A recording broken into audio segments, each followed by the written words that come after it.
Hello, I'm Tara Brabazon and welcome to the Post 100. AJP Taylor, beginnings and endings. Thank you so much for joining me for these hundreds of vlogs, because not only is this the 100th post, in the next few months we're heading to the 500th vlog in all these series. So I'm so thankful for you and thankful for your time and your care and your compassion and your love. You're amazing. But can I say the post of all the series that I've done is very precious to me. It's much more expansive and troubled and troubling, I think, than the other series, and I thank you for supporting me through this.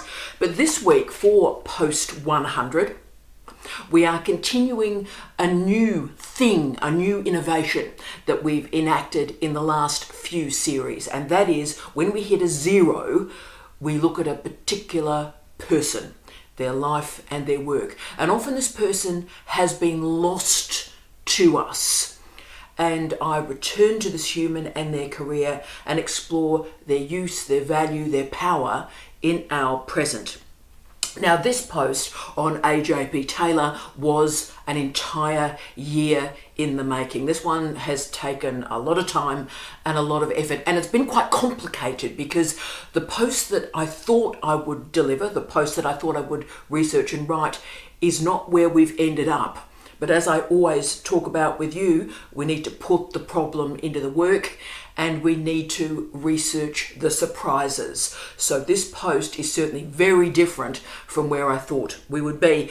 And look, even 2 months ago, I nearly parked this post. There were lots of very complicated things emerging, but also the logistical problem. And that is, I'm talking about AJP Taylor, and I became increasingly frightened that you wouldn't be able to read his work. But then I found a publisher called Loom Books, Loom based in London in the UK, and many of AJP Taylor's books have been released by Loom for free. So you can actually read his career, which is great.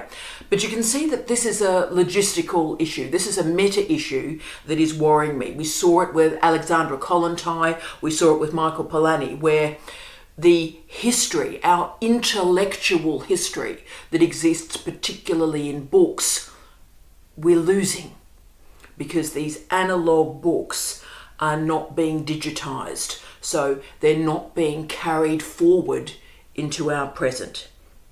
Now, billions of people around the world don't have access to a well-stocked library, and that's why these open access repositories, depositories matter so much. So the directory of open access books is so incredibly important, as are the publishers like Loom that are digitizing our history, our intellectual history of the 20th century for our consumption in the 21st. Okay, so today we are exploring, yay, AJP Taylor. He was one of the most famous people in the United Kingdom in the second half of the 20th century, and for a period in the 20th century he was the world's most famous diplomatic historian. As an undergraduate in Australia, AJP Taylor dominated my reading lists. But today, many of you perhaps have never even heard of him. His impact, his influence through my life has been dripping away. And the reasons for that decline, we're going to talk about today. And it is odd, this decline, because his topics are war, fascism, communism, power, which are really the topics of our time. But the reason why he remains metaphorically and indeed logistically parked, we're going to talk about. Is an interesting guy. He was brilliant, he was pithy, he was funny, he was confident, probably overconfident, and his relationships with women were troubling. But why I wanted to summon him and remember him is he was a public intellectual. He wrote 26 books, obviously many more with all the reissues and all the essays and so forth.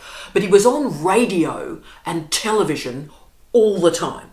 Famously, he delivered lectures on the BBC, 30 minutes of content without notes on war and power. He was also a journalist most weeks of his adult life, and he spent a day a week writing newspaper columns. So he was what was called at the time a telly-don and a journo-don. And he occupied these functions during a time when that was incredibly rare. He was actually broadcasting at the start of broadcasting, and he made much more money from his books, from his television appearances, from his radio presentations, and from his newspaper articles, his journalism, than he ever made from his university salary. So whenever we talk these days about the public intellectual, AJP Taylor provided the model for that. And whenever we talk about the public intellectual today and their potential and capacity, let alone the organic intellectual and all those other variables, we have to remember AJP Taylor in all his light and shade and complexity. But something happened in this century to his legacy and to his trajectory. And to quote Jeffrey Wheatcroft from a 2006 article that he published in the Prospect magazine, quote, "The historian AJP Taylor was one of the first telly-dons, but over the years, those of us who admired him as a scholar, a stylist and gadfly have been gradually disinbursed." End of quote. Fascinating phrase there and fascinating language. Now, why? Why have we been disinbursed from his profile and fame? That's what we're going to talk about today. So let's start with the pretty basic narrative. Who was AJP Taylor? Noting that he wrote his own autobiography, a personal history, so he could intervene and shape the legacy that was being created about him. So Alan John Percival Taylor, AJP Taylor, was born in 1906 in Southport. He grew up in the legendary northern town of Preston. Big love to everyone in Preston. And he died in 1990 in London. He lived through most of the century that framed and shaped the history that he was writing about. And what will become important is he married 3 times. Firstly to Margaret Adam for 20 years, then to Eve Crossland between 1951 and 1974, and to then Eva Harasi in 1976 until his death. Now, Harasi was an historian of Britain in her own right. These women also have stories to tell, and they have told some of those stories, including in print.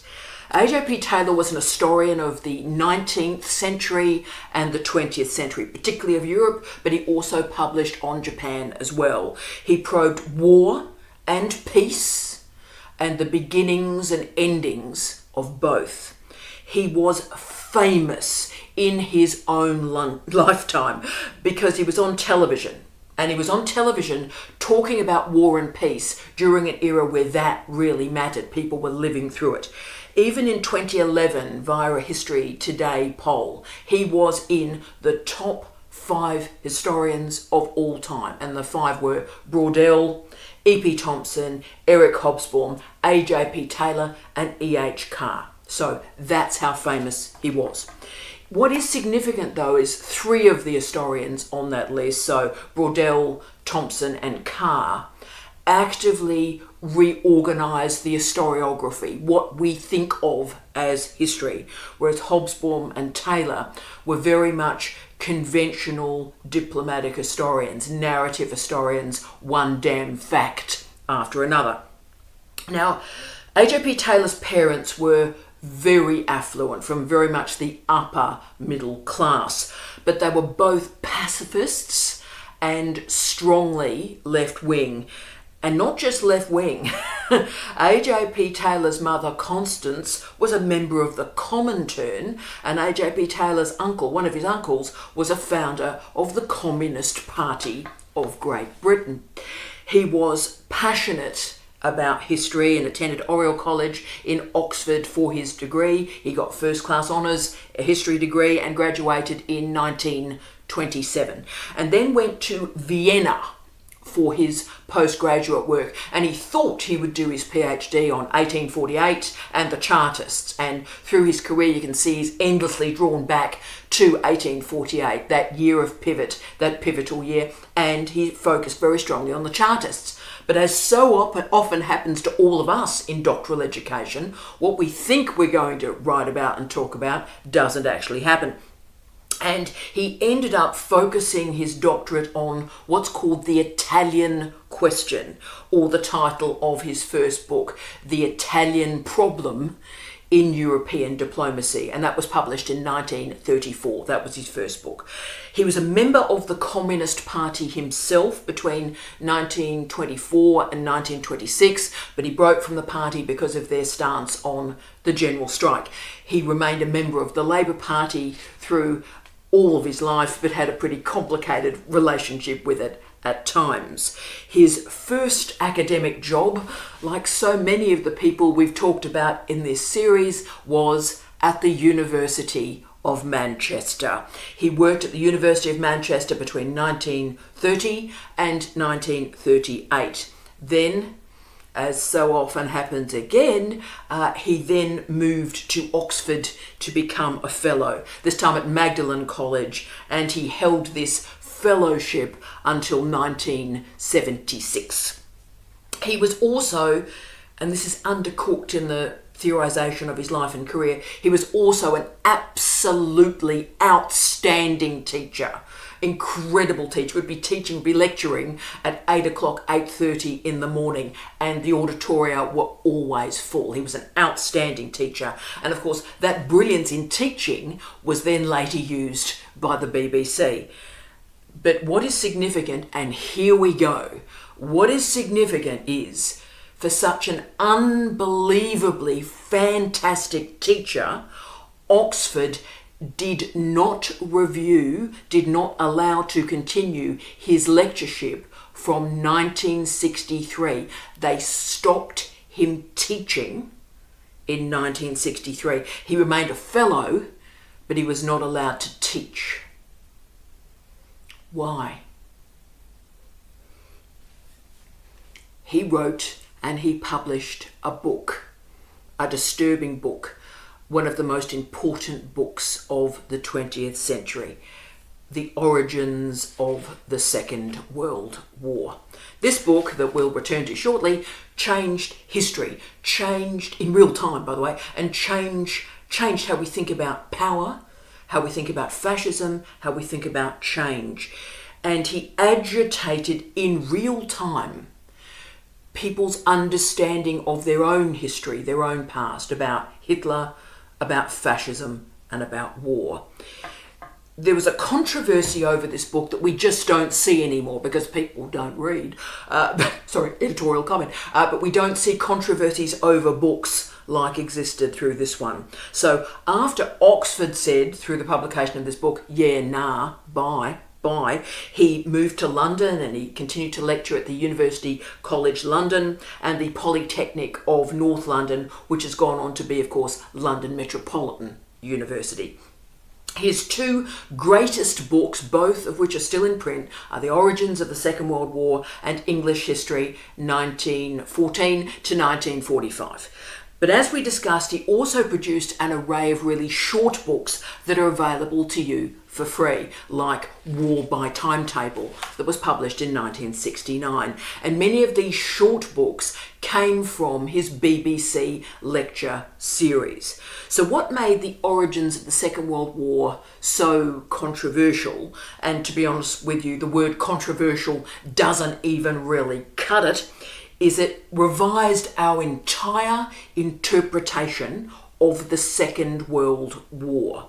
He argued that the Second World War was not caused by an overt and intentional plan by Adolf Hitler. He discredited what's called the Nuremberg thesis. Now, obviously, the Nuremberg thesis has a lot of framing and origin in the Nuremberg trials. But the Nuremberg thesis is, and it is an argument, by the way, that millions of people around the world still accept. But the argument is that the cause of the Second World War was Adolf Hitler and a few of his confidants and generals around him. Hitler caused the Second World War. Now, what that argument does is it places all the blame for a world war on Hitler, Goering, Goebbels, and a few others. So, why did this happen? Well, what that does by blaming a few people for a world war is it lets the German people off the hook. And we've got to remember what was occurring in terms of geopolitics at this time. West Germany was required during the Cold War to fight the Soviets, right? So very quickly the German people had to be removed from any guilt or blame for the Second World War so they could go on and now fight the new war, that is, against the communists. Now, Taylor argued that Hitler was not Satan. He was not a devil. He was not a demon. In fact, he argued that Hitler was a pretty conventional German leader.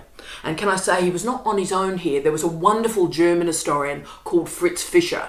I also recommend his great work to you. And Fritz Fischer, as a German historian, argued that Nazi Germany actually had a lot in common with the Weimar Republic and the earlier German Republic. Okay, so Taylor did go a step forward, though, I think, from that argument. He showed that not only was Hitler a pretty normal German leader, he was actually a pretty normal European leader. And he drew a lot of parallels and similarities between Hitler and Chamberlain and Hitler and Daladier. Now, from AJP Taylor's perspective, Hitler did not want war. Didn't want war. He certainly wanted power. He wanted Germany to be the strongest power in Europe.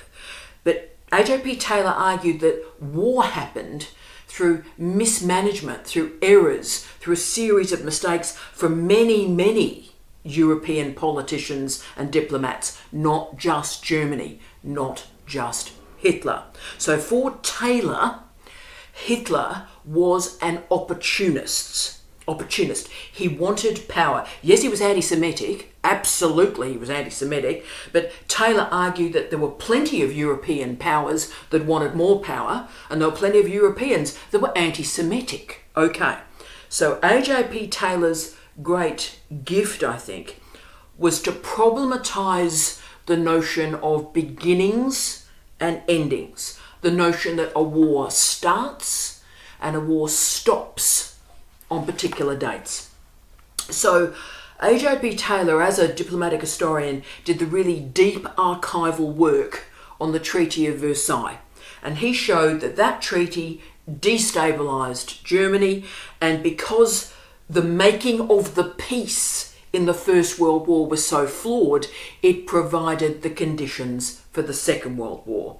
So what this argument is termed is the long Second World War. So the long Second World War actually started before the First World War. And this was shown brilliantly in Taylor's 1969 book, War by Timetable. Okay, so when this argument emerged in the origins of the Second World War, historians and members of the public lost their minds. And Oxford simply stopped his teaching contract. They didn't want him anywhere near students. Now, Taylor argued that Hitler was not uniquely evil. He was an opportunist and he had popular support. You often hear people say, remember, Hitler was voted into office. Okay, so Taylor, can I say, was not a Holocaust denier. He's not one of those weirdos. In fact, Taylor stated, quote, "In wicked acts, he, Hitler, outdid them all, end of quote. Now, the younger generation of British historians took the argument, accepted the argument, and the revisions started to be accepted and it started to be taught. Can I also say the majority of German historians accepted the argument? Right. So through his books, we see that AJP Taylor became a controversial figure amongst his colleagues, but he was popular. And he believed that history deserved a large audience, and he sought out all sorts of different platforms to find those audiences. Taylor started writing journalism in 1931, and yes, he wrote for the Manchester Guardian. Through the rest of his life, he tended to write for the tabloids as well. And he did express some unbelievably strange views in his journalism. He was certainly a Eurosceptic. He attacked the BBC while he was working for the BBC. He attacked any groups that were anti-smoking. And in one particular article, he argued that private motor vehicles should be banned. He was very naughty. So for me, it was Taylor's capacity to move into radio and move into television and teach himself the skills he needed to be able to work in those platforms. And that is what makes him distinctive, I think, in the history of academia. During the Second World War, he appeared on BBC Forces Radio, and he really was the first television historian. He appeared on the BBC programme In the News between 1950 and 1954. That's really one of the first panel shows that are so common now. And he was on the show a lot. He argued a lot. He was petulant a lot. He was nasty a lot. And in a famous episode, he even refused to acknowledge the presence of other panel members. So he just blanked them. And from this particular episode, he also got the nickname, quote, the sulky Don, end of quote. Through the 50s and the 60s on ITV, he lectured on an array of topics. He returned to the First World War a lot. He returned to the Russian Revolution a lot. And can you imagine now? Can you imagine right now, wherever you are, all my friends around the world, think about your public broadcaster. Can you imagine some person arriving at the public broadcaster during really peak hours for viewing and delivering a lecture with one camera live on the First World War for 30 minutes? Incredible. And the British Archive has captured some of this broadcasting. I've linked to some in the reference list at the end. But wow, it really does look like a different world and a different time. But look, Taylor was funny. He was naughty. He was RuPaul funny, right? And he was quick. So Hugh Trevor Roper was the great enemy, the great adversary of Taylor through their lives. And in 1961, Trevor Roper said to Taylor, quote, I'm afraid that your book, The Origins of the Second World War, may damage your reputation as an historian, end of quote. Not nice. But of course, Taylor came back almost immediately with, quote, your criticism of me would damage your reputation as an historian if you had one, end of quote. Burn, as the young people would say. But the weird thing is these two actually used to be friends, but then they both fought for a single professorship in history at Oxford. So Trevor Roper got it because the Conservative Prime Minister of the time, Harold Macmillan, wanted Trevor Roper to have that role. But also, can I say, unfortunately at the time, there were other Oxford dons who were arguing against Taylor, believing that because of his journalism, he was, quote, demeaning history, end of quote. But Taylor was seriously famous. He made a cameo in the 1981 film Time Bandits, and his fame, and this gives you really the sense of it, his fame was of such a scale that he was satirised on Monty Python's Flying Circus. He also appeared on Parkinson, and again I found a snip of that I've put in the reference list for you. So Taylor was great because he wanted history to be available for all, to hear, to read, to think about. And although he wrote diplomatic history, which is often called, the great men version of history, he actually showed that almost all of those great men were fools and they were buffoons.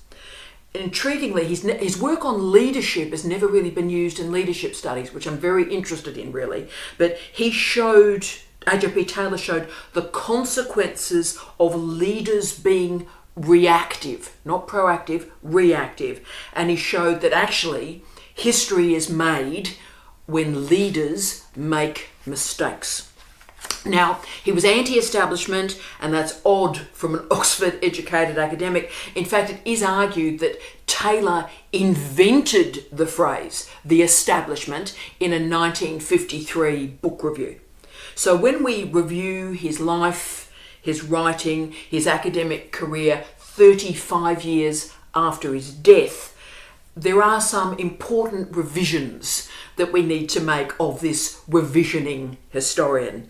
There are so many insights that we can take from his career. There is a lot that all of us can learn about intellectual life and writing from AJP Taylor. So besides his personal autobiography, he's also had some very serious and complicated biographers that have gone hard and gone home.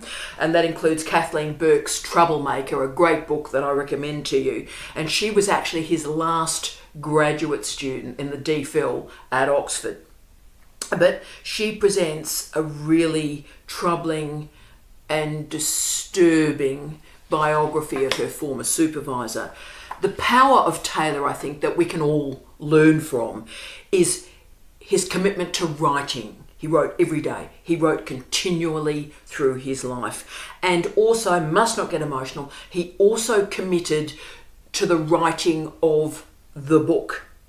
Taylor stated, quote, "Books for me were real life. People were an interruption, and hardly even that." End of quote. That investment in the monograph, that investment in the book has been lost to us. I think about, as an old woman now, I think about the thousands of conversations I've had with randoms who are trying to convince me that a 70,000 word, singly authored book is somehow equal in importance to a 7,000 word refereed article written by 5 people. Thousands of people have done this at me over my life to try and pretend to create that false equivalence. This is irrational and this is infuriating. But this is sadly what happens when we have an educational leadership in our universities that are selected from a group of very, very narrow disciplines. Only disciplines that don't respect the book, and therefore all the research metrics that emerge replicate that same challenge. You see, if you don't understand, even from a data point of one, your own experience, what it is to sit down at a computer, sit down with a book and write it from nothing, 0 words to 70,000 words. You summon that work. But also, you see, AJP Taylor read a great deal. It started very early in his life. It's a very, very young boy where he was reading these great works of history, and he read a lot of politicized non-fiction. He also kept a notebook through his life where he listed, I love this, listed all the books that he read. And between 1914 and 1985, he read 7,100 books. And by the way, AJP Taylor's habit of listing the books that he's reading is sort of why I got into Goodreads myself, to sort of list the books that I was reading and see what number I end up at the end of my life. And again, this commitment to reading scholarly books, reading politicised non-fiction, that's been lost to us. Reading a scholarly monograph is such a precious experience, because what you're doing is you're investing your precious time, your precious life in the ideas of others, respecting the sacrifice of another human being who has given of their life, their precious life, to write down an idea, an argument, and contribute to knowledge. Now, we may disagree with that argument. That's great. But actually, the disagreement is more important than the agreement. Disagreements, reading what we disagree with, adds great clarity to our thinking. And remember, that clarity of thinking through disagreement wouldn't exist without the courage and the commitment to write a book. But AJP Taylor was more than the writer of books or the telly don or the journo don. Let me tell you, I'm always interested in how writers write, and let me tell you about his schedule when he was teaching at Oxford. He lived in rooms on his own in Madeline from Monday to Thursday. He woke up early, he went to bed late, and on Thursdays he used to travel to London. He stayed with his wife and family and went out in the evening, and Fridays he was a journalist and a broadcaster. He would write a newspaper column every Friday morning, and he would broadcast in the news in the evening. Amazing. He often described very movingly the solitary nature of writing, the necessity if one is to write to be a loner. The consequences of this pattern of productivity meant that he was really the archetypal working historian. As shown in the Burke biography, he made much more money from the books and the journalism and the television appearances than he ever did from an academic salary. And can I say, in the appendices of this great biography, she actually showed the receipts and did graphs through his, it was amazing, graphs through his life about where he made his money through his long professional career. So we talk these days a lot about side hustles and alternative income streams. Well, AJP Taylor did that. The side hustle became his income stream, became his job. Now, he was lucky. He was an historian of diplomacy and war during the century of wars, and there was a strong public interest, and you would understand this, a strong public interest in what just happened, right? We just fought this Second World War. What the hell was that about? And so AJP Taylor was providing some answers to that question. And on the BBC in 1945 alone, he made 20 appearances on the BBC to talk about the future of Germany. Amazing. Now, as early as 1957, AJP Taylor described himself as, quote, "I am a scholar selling my wares," end of quote. He continued to write academically with incredibly high productivity through his life. He set out to make money. We can't pretend that he didn't. He set out to make money, and he did. And there are lessons that all of us can learn from AJP Taylor's career, I think. Firstly, build a strong expertise. Write books. Build relationships with editors and publishers. Value reviewing, particularly book reviewing, through your career, and communicate with non-specialists on diverse platforms. Now, the matter for us to understand now, and we need to really reflect on his life, is he spent the bulk of his life in the company of men. Now, men are great. Love men. Men. Woo. Yeah. Okay, so men are great. But because of the nature of Oxford at the time, this was a very odd and very small masculine world.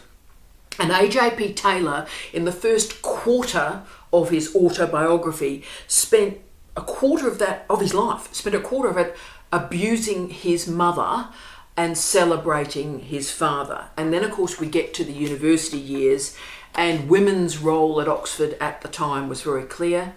Quote, "the Don's wife," end of quote. And what happened was the Don's wives would get together, and their activities would be very separate from the activities of the college. And this meant that AJP Taylor did have a woman problem. He was married 3 times, which is interesting enough in itself, but he was married 3 times. What makes that even stranger is he raised 2 completely separate and distinct families, right? He educated his sons and his daughters differently. His sons went to the best schools, his daughters went to the local schools, and then we move to the matter of wives. Now, his first wife had a series of crushes on other men. We'll never know the scope and scale and depth of that, but they were married for decades. Then we move to his second wife. His second wife was so angry that she informed him via a lawyer that if she was mentioned in his autobiography even once, she would sue him. And then we move to his remarkable third wife, Eva, who was a fine historian in her own right. And again, her book about him is unflinching. In a letter to Eva in 1970, before they were married, but obviously they were having a long-term affair, AJP Taylor wrote to her, quote, "A writer can never give all of himself because his typewriter is really his first love," end of quote. So AJP Taylor met Eva in 1960 and they married in 1976. He was incredibly happy with the marriage. She was not. But before marrying him, and here we go, this again, I'll try not to get upset. So before, remember, they had a long affair, right? And then they decided to get married. So Eva was being quite proactive and saying, right, well, we've had this affair, we're now getting married. Now, what will be my wifely duties now? Can I continue my research? Can I continue my writing? Will you allow me to visit my sons? Do you want me to cook meals? Can you tell me about what our marriage is going to look like? And again, very clever thing to do, really. And AJP Taylor's response to what her wifely duties would be was, quote, you have to open your legs. You have to open your legs. End of quote. So even after their marriage, AJP Taylor continued to spend 1 night a week with his first wife, and Eva had left her country, left her sons, lost her independence to become no longer an academic, but the wife of an academic. Now, Eva reflected a lot in her writing on this situation, and she stated, quote, "Alan does not need an equal partner in life. What he needs is a woman who adores him," end of quote. Still, she stayed married to him until his death. So for all the socialism, all the talk about equality and justice, AJP Taylor couldn't even manage it in his own home. And Burke described his behaviour towards Eva as, quote, "remarkably thoughtless and unconsciously cruel," end of quote. We can say he was a man of his time, that's certainly an argument, but we need to remember that AJP Taylor died in 1990, not 1950. The question for those of us who respect him and respect his work, we respect his courage, his innovation, we respect his reputation as a troublemaker. But what do we do with the woman problem? Now, we can park it, and that's a legitimate decision. We can park it and simply read the words on the page. But the problem we've got is that AJP Taylor was a public figure. He was a public intellectual. He was also a socialist, and yet equality didn't even begin in his home. Now, I'm not in favour at all of cancelling people, that dreadful cancel culture stuff that exists at the moment. I am very much against that, and I'm not against, cancelling Heidegger or Nietzsche or Foucault or Baudrillard or indeed AJP Taylor or anybody, indeed. It's important that we read. It is important that we read people we disagree with, but we read about the whole person. And that's the challenge, you see. How do we manage the membrane between the academic and the personal. And I would argue negotiating that membrane is important to discuss, even in an explanatory footnote. These personal behaviours do not mean that we stop reading their research, we stop citing them. But I think, and I really welcome your commentary and your view here, that we should acknowledge how the research was formed. We should acknowledge the context in which these books are written. And yes, AJP Taylor was a troublemaker. He was bitter, he was angry, and certainly the publication of The Origins of the Second World War was a public, nasty debate that spread far beyond our universities. Older historians attacked him, younger historians loved him. And look, AJP Taylor was confident. He didn't receive any university chairs through his career. He fought the establishment, and yep, it hit him back and hard.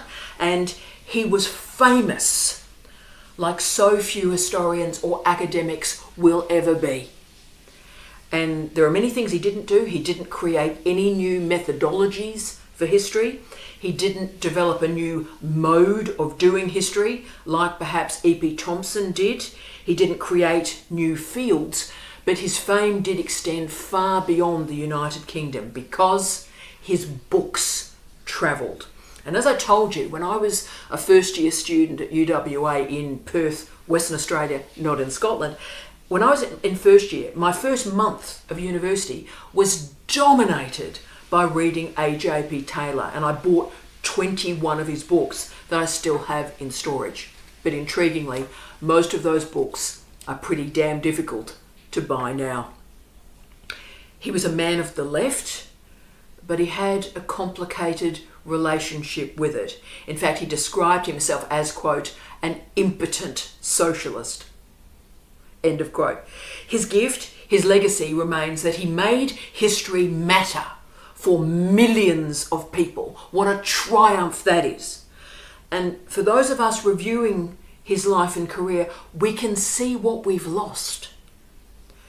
We've lost this ability, this capacity, this literacy to hear an intelligent person speak for 30 minutes about matters that are important. Yes, we still have, as I'm recording this, the wonderful David Attenborough, who's just released what will probably be his last program, Ocean. Incredible man, incredible program, but that's one voice in natural history. Terribly important, but what's happened to the rest of history? Think about how all these opinions exist in social media, and these opinions exist from people who haven't done the heavy lifting. They haven't done the reading. They haven't done the research. They haven't done the deep and quiet thinking. They haven't done the writing. They simply have a thought bubble and decide they're going to share it. And what makes AJP Taylor's work important was he was focused on the continuities of history. So he argued we can understand the Second World War so much better if we think about German foreign policy from 1871 to 1914. He showed the popularity of appeasement, not just Neville Chamberlain waving a white bit of paper, that appeasement was a popular policy in the United Kingdom. He also refused to configure Hitler as a lunatic or a madman. He refused these terms because he wanted to be able to understand his decision-making rather than dismiss him as mad. Remember, that's the same for all leaders that we disagree with. We all have a tendency to describe somebody we disagree with as mad, as a lunatic. Now, what we do, the moment we use that word mad, is we cut away that person's context and history. Because what we're trying to do is make that person different from us. There are no lessons from history. AJP Taylor famously stated, quote, "The present enables us to understand the past, not the other way around," end of quote. So, for example, Let's do this. Donald Trump is not a madman. He is part of the history of the United States. The xenophobia, the nationalism, the paranoia, the history of slavery. The Donald Trump story is not about one man, but is hooked into the history of the United States. We understand the past through the present of Donald Trump. The lesson that AJP Taylor gave us is whenever we blame one person, we let the rest of us off the hook. So we have to look for context. We have to look for continuities. And AJP Taylor's legacy includes a remarkable group of students. So Sir Martin Gilbert, I'm laughing because I own all their books, Sir Martin Gilbert, Norman Davies, Alan Sked, big fan of Alan Sked, and Paul Kennedy. Remarkable historians that were trained by AJP Taylor. So as we finish this post 100, let's finish appropriately, I think, with an argument from one of his students.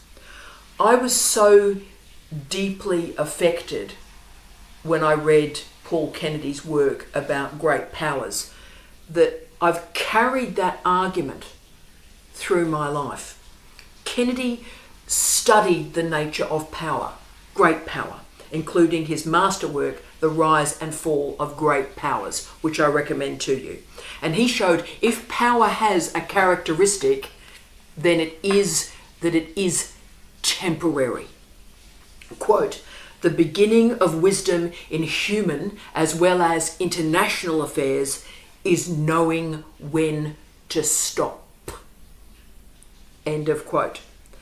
That remains the lesson from Taylor.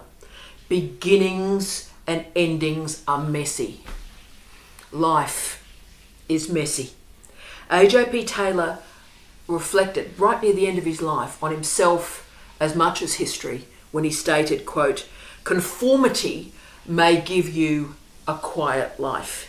It may even bring you a university chair.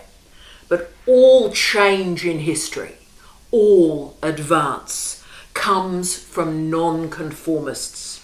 If there had been no troublemakers, no dissenters, we should still be living in caves." End of quote. We all focus so much, me included, on change, on decisions, on being liked, on fitting in. But there is value in knowing when to challenge, but also knowing when to stop. I wish you love, light and peace. Tea out.